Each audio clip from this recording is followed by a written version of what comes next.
Good morning दोस्त, मैं Mukesh sir, computer पाठशाला सोनवासा में आपको स्वागत है। आज का मेरा एक्सेल में सैलरी शीट बनाएंगे कि जो भी हमारे कर्मचारी कंपनी में या फैक्ट्री में या ऑफिस में काम करते हैं उसकी तनख्वाह कितना है, उसका ओवर टाइम कितना मिलता है, डीए कितना मिलता है, एचआरए कितना मिलता है, उसमें ईएसआई कितना कटना है, पीएफ कितना कटता है और उसके हाथ में पैसा कितना मिलता है, ये आज हम जानते हैं। यदि आपको ऐसे ऐसे ट्रिक सीखना है, आपके एक कंपनी में सैलरी शीट निकालना हो या हिसाब किताब करना हो या किसी तरह का रिपोर्ट तैयार करना हो, लोन फाइनेंस निकालना हो, एक्सेल में सभी तरह के भाउचर बिल तैयार करना हो, तो पहली बार आप इस चैनल पर वीडियो देख रहे हैं, इस चैनल को सब्सक्राइब करें, लाइक करें, कमेंट करें, अपने दोस्तों के साथ शेयर करें। आइए हम आपको कंप्यूटर स्क्रीन पर दिखाते हैं। तो सबसे पहले आपको एक्सेल को खोलना होगा। तो पहले से हम एक्सेल को खोल चुके हैं। पहले आप कॉपी कॉलम उठाइए और जो आपके कंप्यूटर स्क्रीन पर दिखाई दे रहा है अपने कॉपी कॉलम ऐड कर दीजिए और जहाँ जहाँ मैं सिंटेक्स लगाऊंगा वो अपने कॉपी कॉलम पर ऐड करते जाइए ताकि हमेशा आपको किसी भी प्रकार का एक्सेल में दिक्कत नहीं हो।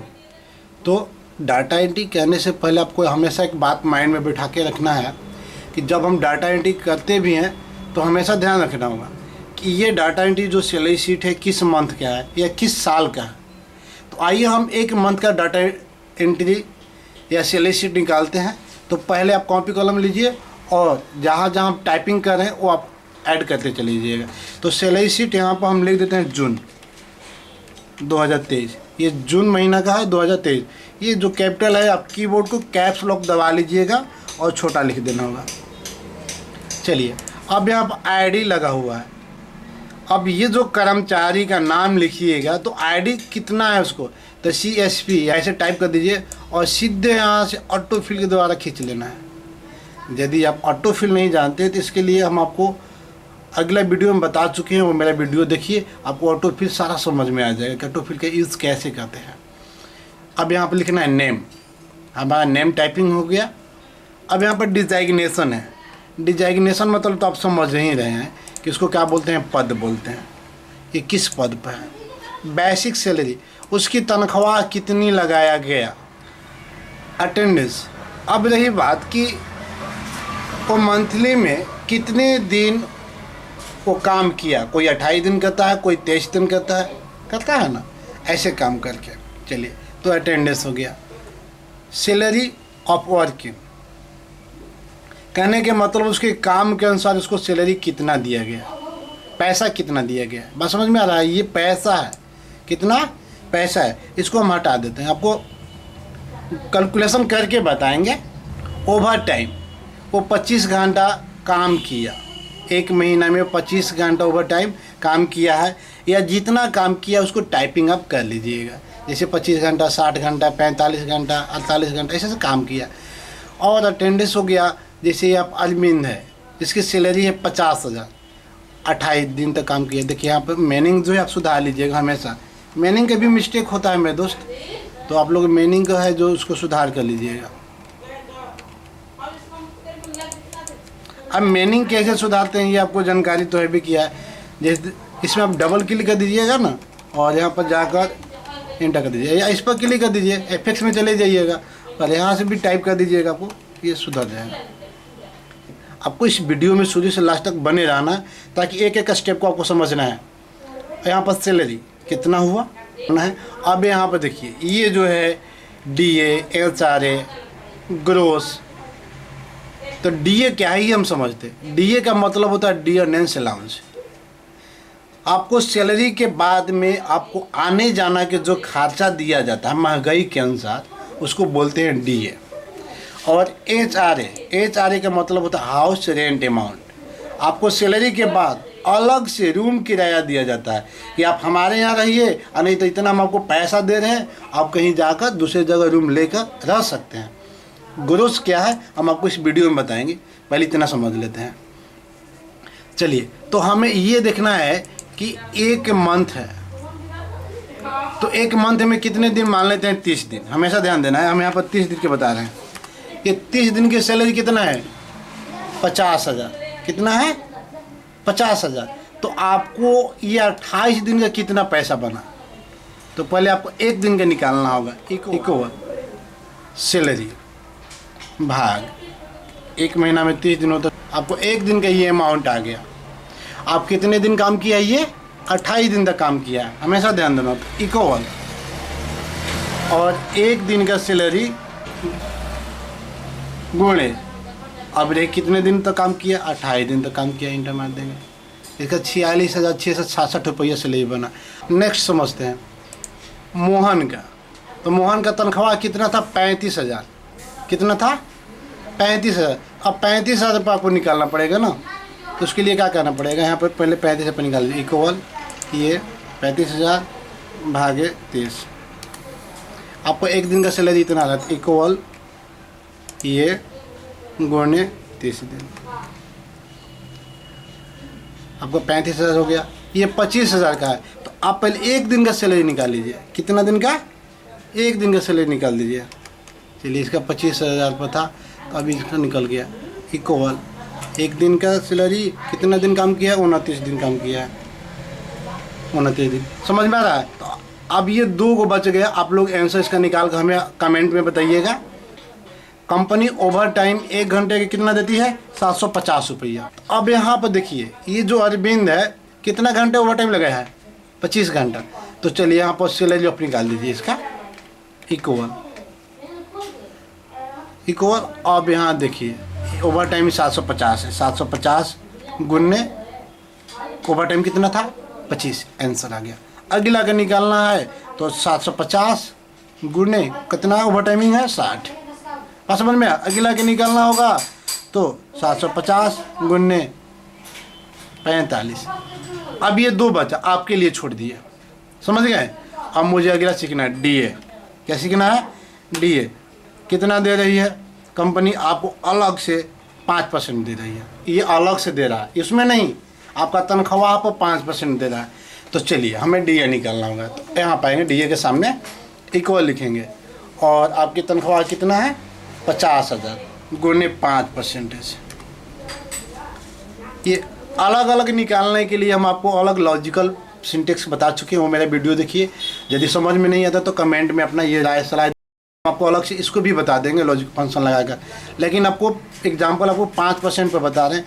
ये कंपनी सबको 5% दे रही है। इक्वल इसकी तनख्वाह कितना है? 35,000 है। तो 35,000 गुने 5% निकाल लेना होगा। बस समझ में आया? और सबको एक बार पकड़ के निकाल दीजिए यहाँ से जितना है।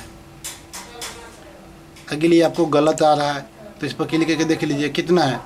ये नहीं समझ में आ रहा है तो ये 750 है ना, यहाँ पर देखते हैं। इक्वल और ये मेरा 15,000 है गुना 5%। आंसर राइट है 750। HRA house rent amount. अब बोला है कि आपको सैलरी के अनुसार जो है HRA भी कंपनी दे रहा है। यहाँ पर लिख देते हैं HRA आपको दे रहा है 9%। कंपनी कितना दे रहा है HRA? 9%। हमेशा आपको एक एक वीडियो का स्टेप देखना है ताकि आपको ये सारा पे स्लिप निकालना समझ में आ जाएगा। तो अब कंपनी आपको अलग से रूम किराया कितना दे रहा है? 9%। तो तनख्वाह कितनी है? 50,000। तो 50,000 पर हमें कितना मिलेगा अलग से? 9%। ये अलग से 4500 रुपये दे रहा है। अगला को समझ जाते हैं। इक्वल लेंगे 35,000 है गुने 9% है। इसका भी सबका निकालना होगा तो इसको सेलेक्ट कीजिएगा और सीधे खींच देना होगा। ये सारा समझ में आपको आ जाएगा। ऑटोफिल है। ग्रोस वही ना बता रहे थे ग्रोस क्या है। आप समझना है ग्रोस। ESI भी समझेंगे और PN समझेंगे और उसके हाथ में कितना पैसा मिलता है वो भी समझना है। तो पहले ग्रोस समझते हैं। इस वीडियो को स्किप नहीं करना है, आपको वीडियो में बने रहना है। आपको समझ में आ रही है या नहीं आ रही कमेंट में भी बताना है ताकि आपको और इससे भी बेहतरीन बताया जाएगा। तो ग्रोस का मतलब होता है कि आपका तो सैलरी कंपनी दे ही रहा है, अलग से आपको ओवर टाइम भी मिल गया, अलग से DA भी मिल गया, अलग से HRA भी मिल गया। ये सब कौन दे रहा है आपको? कंपनी दे रहा है। तो सबको एकजुट में जोड़ते हैं, उसको क्या बोलते हैं? Gross salary. क्योंकि तो ग्रोथ समझ में आ गया ना कि सभी पैसा को एकजुट करता है, उसको ग्रोथ सैलरी बोलते हैं। तो आपको कंपनी पैसा कितना दिया इक्वल, यहाँ आना है सैलरी ऑफ वर्किंग, ये तो आपको सैलरी तनख्वाह लगा इतना, पैसा इतना ही मिला है, समझ गए। 46,667 रुपया प्लस आपका ओवर टाइम के पैसा इतना मिला, डीए इतना मिला, HRA इतना मिला, एंटर मारे, ये ग्रोथ आ गया। थोड़ा सा ये हच हच जो दिखाई दे रहा है ना, इसको क्या कारण है, ये घबराना नहीं है, ये फ्रैक्शन हो गया। तो आप यहाँ पर जाकर जर्नल कर दीजिए ना, ये सारा पैसा आ जाएगा। प्रॉब्लम हो रहा है ना, तो इसको थोड़ी सी साइज को बड़ा कर दीजिएगा, ये सब समस्या भी हट जाएगा। क्लियर समझ में आ गई। चलिए थोड़ा सा हम इसको हाईलाइट कलर कर देते हैं ताकि आपको ये सारा नज़र आ भी जाएगा तो बढ़िया दिखाई देगा ना। चलिए तो यहाँ से सेलेक्ट कर लेना होगा और यहाँ पर सेल कलर कर दीजिएगा और ये बॉर्डर बना देते हैं। बॉर्डर बनाने के लिए सभी को सिलेक्ट करके रखना होगा और होम टैब में जाइएगा, यहाँ पर ऑल बॉर्डर कर दीजिएगा। देखिए आपको सुंदरता लगने लगा। और ये भी है तो इसको भी कलर कर दीजिए ना, ये भी है आपका, कलर कर दीजिए, जैसा आपको रखना चाहते हैं कलर में कलर कर दीजिएगा। समझ में आ गई। ये देखिए ग्रोस निकल गया। अब मुझे क्या समझना, ESI। ESI क्या होता है कि आपका कंपनी में ESI करता है, ये एक आपको बचाया गया पैसा में से आपको किसी तरह की बीमारी आपका होता है या आपकी परिवार की होती है, ESI में जिसका नाम होता है, तो आप प्रत्येक मंथ में जो पैसा कटवाते हैं ना, उस पैसा में से आपको इलाज होता है। तो ESI आपको एक तरह का फंड है जिसमें पैसा हम लोग हमेशा 2-2 रुपया 10-10 रुपये जमा करते हैं। तो यहाँ पर 2-10 रुपये जमा नहीं करना है दोस्तों, आपका ग्रोस में से 5%, 4%, 8% पैसा कटता है जो ESI में जमा होता है। ये आपके भविष्य में कभी भी किसी भी प्रकार का घटनाएं होती है ना दवाई के संबंधित, वो आपको ESI फ्री में करती है। ऐसा आप हमेशा ध्यान में रखना होगा। तो इसके लिए क्या करना होगा, आप इक्वल में जाइए और ग्रोस पैसा है उस पर जाइए। अब आपको कितना काट चाहिए तो मान लेते हैं ये आपको ESI है ना 7% पैसा काटती है आपको ग्रोस पर, इतना हो गया। चलिए हम यहाँ पर लिख देते हैं, आपको कॉपी कलम तैयार रखिएगा। ESI कितना लगता है, 7% ले रहा है। ESI हमेशा कंपनी का जो रूल है ना, ये हमेशा बदलाव होता रहता है। ये नहीं कि जो हम बता रहे हैं वही आपको 100 हो गया, ये आपको माइंड से निकाल फेंक दीजिएगा। आप कंपनी में जब भी काम कीजिएगा ना तो वो आपको बताएगा कि ESI इतना लगेगा। अब चलते हैं PF होता है प्रोविडेंस फंड या फंड, प्रोविडेंस फंड। ये भविष्य में सुरक्षित रुपया रखने के लिए कि जब आप बुढ़ा हो जाएंगे या 10 साल तक कंपनी में काम कीजिएगा तो थोड़े थोड़े पैसा आपके सैलरी से कटवाते गए तो भविष्य में आपको काम आएगा। और ये भविष्य में आपको काम आने वाले पैसों को PF बोला जाता है, जो कि आप 10 साल के बाद काम करके निकलिएगा कंपनी से तब PF भरिएगा। वो पैसा आपको 2%, 4%, 5% इंटरेस्ट जोड़कर मिलता है। तो अब पूछता है कि कंपनी आपको PF जो है आपका ग्रोस पर से काटती है PF, तो PF आपको 13% कंपनी काट रही है। अब यहाँ पाना है, मुझे निकालना है PF, तो इक्वल देंगे और मेरा ग्रोस बेसिक कितना हुआ ये तो समझ में आ गया ना, 72,416 रुपया। इस पर क्लिक करेंगे, गुना। अब आपका PF कितना कंपनी ले रही है, यहाँ ध्यान दीजिए 13%। कितना ले रही है, 13%। तो यहाँ पर लिख देना होगा 13%। आपको अमाउंट नहीं दिखाई दे रहा ना, ये हट आ गया ससुरा, तो इसको भगाना दीजिए, थोड़ा सिलवा को बड़ा कर दीजिए, ये आपको हट जाएगा। देखिए ये आपको आ गया।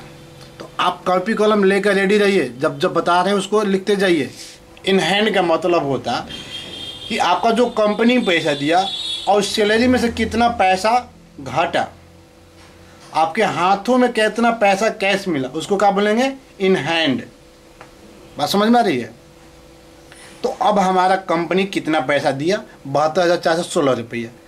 इस पैसा क्या क्या मिला कर बना था, मेरा जो काम किए थे तनख्वाह था 50,000, 28 दिन काम किए थे तो 28 दिन का सैलरी 16,666 रुपया बना। 25 घंटा ओवर टाइम लगा मेरा तो इतना पैसा बना, अलग से DA मिला, अलग से HRA मिला, तो टोटल मेरा ग्रोस हो गया। ESI मेरा उतना पैसा कटेगा पर मंथ, ताकि ESI में जमा होगा दवाई की लेकर काम आपको भविष्य में आने वाला।